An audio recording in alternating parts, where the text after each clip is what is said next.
Тагдыр адамга жазылабы, же болбосо тагдырды адам курабы? Эки чоң бир маселе бар да негизиндечи. Биринчи маселе бул жан. Жан каяктан келди? Жан канча грамм? Кантип чыгат деген вопростор бар. Бул жан жөнүндө талашып тартышпайбыз. Ал Алладан, ал үйлөдү.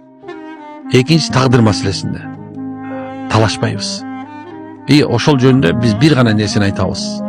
Эмне болсо ал тагдыр болду, эмне боло элек болсо ал сенин колуңда.